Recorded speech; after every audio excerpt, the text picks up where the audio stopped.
up, beautiful people? Welcome to the Dr. Joy Show, your prescription for total wellness, and I'm your host, Dr. Joy. Today, we're going to talk about you pursuing your multiple passions, and I said yes, multiple. My guest has multiple passions throughout her career, throughout her life that she has pursued, and you know what? She's very successful. So I will introduce you to her. But you know what we do on the Dr. Joy Show? We take it down with 3 deep breaths. Are you ready? Inhale. Exhale. Inhale. Exhale. Last one. Inhale. Exhale. How do you feel? I know I feel great. I want to welcome a mother, an author, a former advertising executive, a painter, a trailblazer, Marcia Gloster. Thank you for being a guest on the Dr. Joy Show. Thank you for having me. So tell me how it really was in 1960. Well, it wasn't 1960. Let's not go there. Six Z's, 60s. Oh, 60s, yes. Well, okay. I was born in 60s, early 60s. You were a baby when I I was got a to New York. baby, Yeah. right. So tell me. Well, I graduated from Rhode Island School of Design in 1964, which Okay. really dates myself. But I arrived in the city, determined to get a job. I had wanted to be a painter, but I knew I couldn't survive as a painter. So that was your first passion? My first passion when I came out of school was painting and illustration, Mm-hmm. but photography was overtaking illustration at that point. So my job to myself was get out, get a job, hopefully at an advertising agency if possible. Although I had been warned, even in school and by people in the city, that usually when an art student came into the city and tried to get a job in an art department, they were usually offered a job as a secretary and told they could work their way into it. Okay. But I didn't buy that. I don't know why. I don't know how I had the confidence at the time, but I went for it. And I had some awful interviews at advertising agencies and really was advised at that point. And some of them were very demeaning. I mean, they were really scary. At one advertising agency, a man wanted to hire me. The creative director wanted to hire me, and all assistants started in the bullpen. And the senior... What is a bullpen? It's a place where all the assistants went. They followed up the art directors. Okay. They cut mats. And they said that they couldn't hire me because the boys in the bullpen wouldn't be able to swear. Oh. And they had never hired a girl before. So... Okay, well, time for a change. Well, it wasn't, obviously. Okay. And so I went on and I ended up, I refused to become a secretary. I was offered several positions, ended up as assistant art director at Brides Magazine, and that's where my career began. So how did you rise above the discrimination, the not so positive talk in the office? How did you do it? I think we did it almost with a sense of humor. We had no choice. I often describe those days as it's just the way it was. It is what it is? It is what it is. Okay. There was no expectation. I can't even tell you that the word discrimination, as far as sexual discrimination, gender discrimination, was in my vocabulary at that point. Certainly as far as the South and other discrimination, yes. But that I was being discriminated against really never entered my mind. And even in the first years that I worked, I heard the comments. Fortunately, nobody ever touched me. But Thank God. You had to just sort of smile and walk away. So you had extreme mental toughness. I guess so. I never thought of it that way. I really just thought of it as getting along and going from one job, parlaying it into another, which always meant, more position, more money, which wasn't great in those days at all. We always knew we were getting paid less. Women were getting paid less, but there was nothing you could say. You couldn't. Women today have a voice. We had no voice, basically. So you said earlier that you graduated from college and you were painting. You were a painter. So share how you used your skills of painting or your thought process of painting to become successful in the advertising world back then. I think all the elements that come into painting or design. You are basically a designer, and you can face a canvas, you can face a layout, you can face a white page, and know how to put it together. And no, I wasn't great at the beginning. I learned. I had mentors, and they taught me. They taught me how to do layouts. They taught me how to do pages. I learned how to put out a magazine, how to do photo shoots. And you took all of whatever that innate talent is, that also then extended to writing, which surprised me. And it was just there. It wasn't anything you ever thought about. So that I started in magazines. I started in book design. I continued through that into the late 70s when I was doing a lot of freelance work because none of us ever made enough money. And so we freelanced. I freelanced book covers. I freelanced big books for various companies. And one day I was working freelance for an agency, and one of the clients said, "I'll give you my account if you'll create your own agency. Go do your own agency." And I said, "Okay." So that sparked you to create your own agency? I actually founded a small boutique advertising agency, and I had no idea what I was doing. Yeah, but that's okay. But see, so you took your skills from painting, your experience in the quote-unquote Mad Men era, Yes. right? Yes. And put it together, and voila, you have your own agency. It wasn't quite voila. Well, it was difficult, but I learned. But you learned. Yeah. So perseverance, mental toughness, wouldn't take no for an answer unless it was a new opportunity. No, new opportunity. Was that your line of thinking? My opportunity. Anytime there was a new opportunity, I was open to it. Uh-huh. You have to take. You can't sit by and let things pass you by. To me, the more you put out, the more you get back. That's true. And my mother had told me early on when I first came to New York, keep making the phone calls. You got to keep calling the agency. You got to keep calling the magazines. It's the only way you're going to get response. And although I was shy and I hated to do it, I did it. Well, it's called self-promotion, girl. I know, but I was 21 years old. Yeah, but you were 21 years old with a lot of skills and determination. Determination, I think, is really the word. Right? Yeah, and perseverance. Perseverance, yeah. Yeah. So how did you go from, so painting, advertising, tell me about writing now, because you have these two. Congratulations. Thank you so much. And to you on your new book. Oh, thank you. This came about sort of by accident. Wait, what? 31 Days, a Memoir of Seduction. You know, the title just grabs me, you guys. I have to get this one. I have this one, I Love You Today, but I think I need to start with this, right? I would need to stop reading this one and go back. So what gave you the impetus to write 31 Days, a Memoir of Seduction? It sounds hot. It is. Is it? I'm fanning myself. Actually, it is. It is a story of seduction. Ooh. And it's a story of where I began. I thought it was the fact that this man had seduced me, but in truth, I learned through the insight of writing that I had actually also seduced him. But it came about because my career was sort of down. It was we were into the 2000s. I had left the last agency I had worked with. I was freelancing. I had worked on a shoot for a client, and it was a freezing cold day in February, and I said, I'm taking a walk down to a store, turning around and coming home.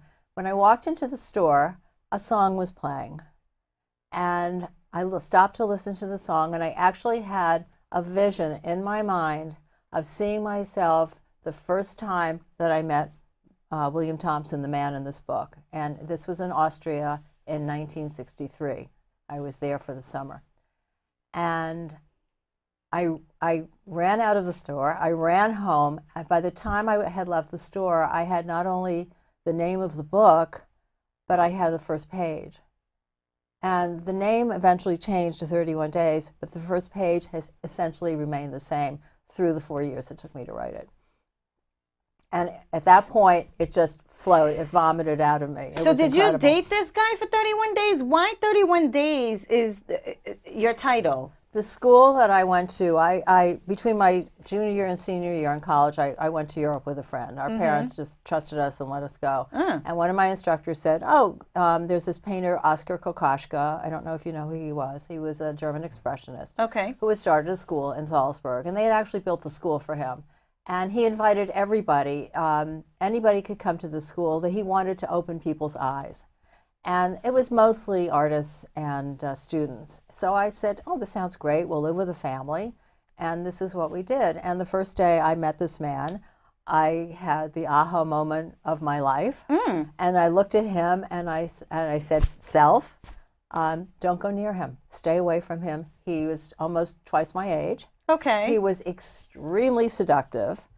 And I said, just don't do it. Well, it didn't quite work out that way. And he was quite the person. And he said to me at one point early on, because obviously he reacted to me, which I didn't quite understand, we're only here for a month and we may never see each other again. Ooh. And I'm going back to London and you're going back to New York, and who knows? But that happened in the 60s? Mm-hmm. And you just wrote about this in 2014. Yes, because I all of a sudden had this moment that came to me and I was able to write it. I don't think I had been able, I was never able to write anything like that. I wrote marketing plans, Right. I wrote proposals, but I could never have written a book before this moment. So what inspired you then? I think it was the song. Of course, What was the song? It was called Summer Wine. It was Nancy Sinatra and Lee Hazelwood. Okay. And it's a song of seduction, which we analyzed later. I spoke to psychics, I spoke to psychiatrists, because here I am in my late 60s writing a book about my 20s. I became 20 again. I lost weight, I became 20, I had huge energy, which I still have. This whole thing was a gift. To me, this was a gift given to me in 1963 that I'm opening now. So, I'm going to ask a question. Go ahead. Did you keep in contact with him after the 31 days? Yes, briefly. We were in contact for a couple of more years. I'm nosy like that. Yeah. Really? Yeah. I did see him again. I didn't think I would. Okay. And it was a decision that I had to make. And as a 20-year-old, I look back and I wonder how I made this decision. So is he aware that you wrote that book? Unfortunately, he died in the late 80s. Okay. He died young. Oh, wow. Yeah. Sorry about that. He was a well-known painter in London. Do you know what your story is transcending to say one thing? You know what it is? No. There's no ceiling. See, people think, men and women think that 20s and 30s, they're supposed to be, 20s, they're fearless, right? Oh, we are, yeah. We're immortal. 30s, oh yeah. Trust me, my two sons, they're in their 20s. They're going to conquer the world. You go do that. Then you kind of settle out just a little bit. You have that fearlessness. It's still in 30s, Yes. but then you start to settle. And in 40, you're content. Or you think that there's a ceiling. And by 50, forget it, right? I never felt there was a ceiling. Well, some people do. I don't feel it. Obviously, you don't. No. No. And people know how old I am, and I'm 50-something. I don't think that there's a ceiling. But you really say that there's no ceiling. There's no such thing. Not, no. And that the 40s and 50s, the 40s and 50s is really the new 20s and 30s. I would agree. I think in my 40s, I was running the agency. It was the 80s into the 90s. We were wearing our little black suits, and we were dressed up in those days. Right. And you'd see clients. High heels, red lipstick. The whole 9 yards. My partner was another woman, and I would walk into offices, and people would like, wow. And I found that getting out of the back room as an art director, I was able to now sell. I was able to interact with people. And that really brings you into the world. And it's a marvelous situation. I think it really helped me as a person, and it made me grow. And it also, I guess, made me fearless in the fact that I could do it. I handled problems. We had crises all the time in an ad agency. We were small. Right. We were a boutique. But it was quite an experience. So you now go from a memoir to I Love You Today as a novel. Yes. How and why? I think it really started about the time of Mad Men. People were saying to me, you live this. You lived in that world. Why don't you write about it? You wrote this book. Why don't you then write about it? And I thought, maybe. So it took you way back to the 60s again? Again, to the later 60s. Later 60s. And it was, I actually, there is some autobiographical material in there. In the difficulty of finding jobs, I used a lot of my own experiences. And also, it was a time of tremendous volatility. Remember, cultural change. Right. It was a new language. There were singles bars. It was don't trust anyone over 30. It was the pill and free love. The city exploded, and some of us, and I particularly, I embraced it. I thought that this was marvelous. I loved wearing mini skirts. You know, people were wearing wild makeup. But a lot of the older people, a lot of the men we encountered at that time were far more established. You know, we were in our 20s and we were fearless. And some of the men from the suburbs and men who were married with families were like let out of a cage in this situation. Really? And they didn't act really so well, many of them, because they felt there was all this sudden freedom. They came out of the Eisenhower era in the 50s, out of restrictive conformity into just a new world. And it just fell upon us. I mean, it was there all of a sudden. We didn't see it really coming. And suddenly we were living it. So the relationship that she has in this book with another art director. Talking about Maddie Samuels. Maddie meets Rob, who Okay. actually hires her. And she doesn't know he's married. She doesn't know, except that he's her boss. And she says, again, it's another situation where she says, I'm not going near this guy. Right. And he pursues her. And eventually they have a very passionate relationship. So these two are very different books, different Yes. styles of writing. Did you have any fears of writing this one? No. None. No. You just do it. You just do it. You know, you're the I type saying, know. you Yeah. just go for I it. just go for it, And yeah. if something bad happens, you stop and you Whatever. go back. Yeah, well, you learn from it, so it's a key learning. Oh, and you yeah. know not to step in that same hole again. You can make another hole. Yes. You step in a Yes. different hole, but you're not going to step in the same hole because it's a That's key right. learning. So what do you think readers, what are the takeaways from I Love You Today for readers? I think a lot of my own philosophy, my own beliefs are in that book. More so, well, not in this is definitely, but this is a different moment in time. Right. This covers 5 years, and I made Maddie, I think, a little bit more savvy than I was. Of course, I'm writing it from an older viewpoint. She's a little bit more goal-oriented.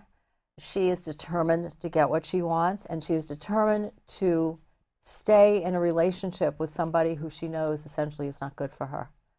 And there are moments in the book, and you have to remember when you read this book that it's the time, which is the late 60s, which is tremendous volatility, Yeah. and also tremendous passion of a 24, 25-year-old woman. And you have to sort of go away from your adult life and say, this is the way it was, and this is why she did what she did throughout this book. And the title itself gives you a hint, because it's I Love You Today.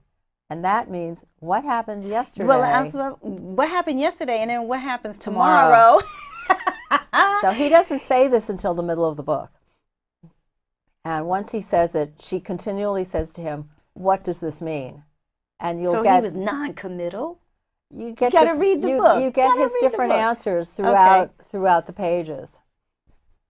So is there going to be a sequel to this one? I know this one just came out, Marcia, but I'm going to ask, what's next for you? Is there part 2 or 3? A couple of people have asked me about that. Right now, probably it's not on the horizon. I'm actually writing a book about past lives, about 2 people who meet, and these people aren't kids. They're in their 30s and 40s. And one is in England and one is in New York. For some reason, London and New York resonate with me. And throughout their relationship, they find that strange things are happening, and eventually they will discover that they have lived and loved during different periods of time through 5,000 years. Wait, what? 5,000 years? It's really about past lives, and it's about how love is immortal. You see my face? Yeah. 5,000 years? 5,000 years. I don't go back into their past lives except once, which is Okay. the original. But it's really about what happens to them and why they pursue trying to find out what strange things are happening. They have too much knowledge, or he has too much knowledge about the past, and he wants to find out why things are happening to him. And the ultimate is that they have gone back. They have known each other through 5,000 years. Oh my God. And it's really saying that love is immortal. Yes. That's really the message of the book. Love is immortal. Yeah.